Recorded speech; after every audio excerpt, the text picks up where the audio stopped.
पूरे देश को ये बताने आया हूं कि हमने 3 कृषि कानूनों को वापस लेने का, रिपील करने का निर्णय लिया है। इस किसानों के आगे आखिरकार मोदी सरकार को झुकना पड़ा। प्रधानमंत्री नरेंद्र मोदी ने 3 विवादित कृषि कानून वापस लेने का फैसला किया है। इस ऐलान के लिए दिन चुना गया प्रकाश पर्व का। पीएम ने शुक्रवार को राष्ट्र के नाम संबोधन में यह बड़ा ऐलान किया।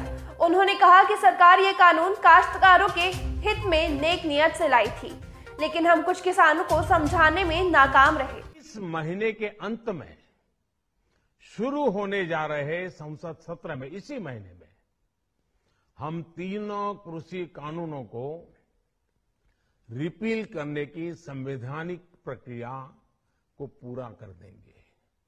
साथियों, मैं आज अपने सभी आंदोलनरत किसान साथियों से आग्रह कर रहा हूं, आज गुरु पर्व का पवित्र दिन है।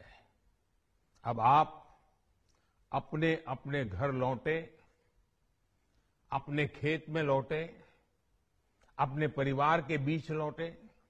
आइए एक नई शुरुआत करते हैं, नए सिरे से आगे बढ़ते हैं। आइए एक नई शुरुआत करते हैं, नए सिरे से आगे बढ़ते हैं। साथियों, आज ही सरकार ने कृषि क्षेत्र से जुड़ा एक और अहम फैसला लिया है। 0 बजट खेती यानी प्राकृतिक खेती को बढ़ावा देने के लिए, देश की बदलती आवश्यकताओं को ध्यान में रखकर क्रॉप पैटर्न को वैज्ञानिक तरीके से बदलने के लिए, एमएसपी को और अधिक प्रभावी और पारदर्शी बनाने के लिए, ऐसे सभी विषयों पर भविष्य को ध्यान में रखते हुए निर्णय लेने के लिए एक कमेटी का गठन किया जाएगा।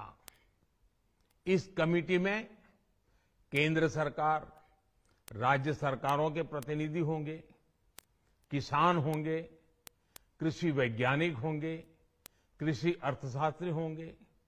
साथियों, हमारी सरकार किसानों के हित में काम करती रही है और आगे भी करती रहेगी। इसके बाद किसानों ने गाजीपुर बॉर्डर पर किसान एकता जिंदाबाद के नारे लगाए और जलेबियां खाते हुए जश्न मनाया।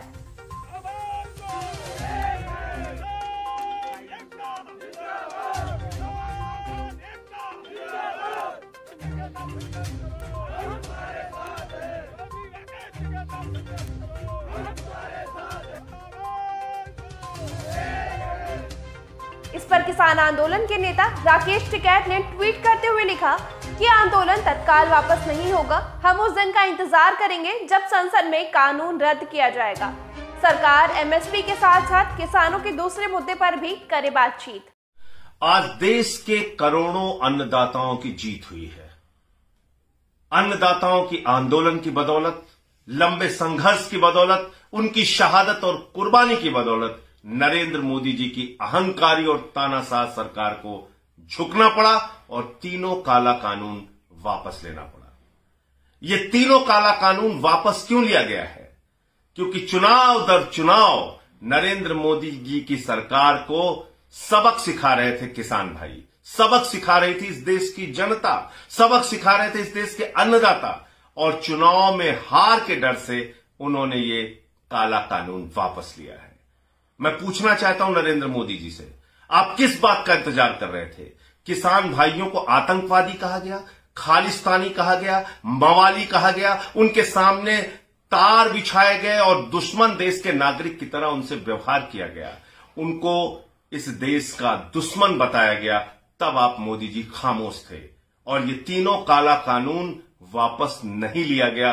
750 किसानों ने अपनी शहादत दी, कुर्बानी दी, ये काला कानून वापस नहीं लिया गया। एक लंबे संघर्ष, आजादी के बाद सबसे बड़ा किसानों का आंदोलन, 1 साल तक किसान भाई सड़क पर रहे, ठंड हो, गर्मी हो, बरसात हो, उन्होंने तमाम यातनाएं झेली। उनके ऊपर आंसू गैस के गोले छोड़े गए, उनके ऊपर लाठियां बरसाई गई, उनका खून सड़कों पर बहाया गया और उनको कुचलकर आपके मंत्री की गाड़ी ने मार दिया। तब आप खामोश रहे।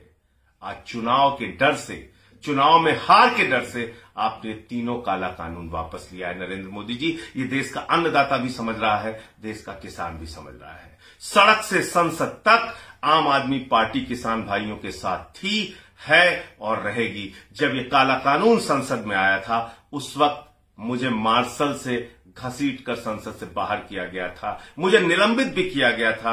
हमारे साथी सांसद आम आदमी पार्टी के जो थे, उनको भी निलंबित किया गया था। विपक्ष के सांसदों को अपमानित किया गया था। लेकिन हमारी एक ही आवाज थी, ये काला कानून वापस लो।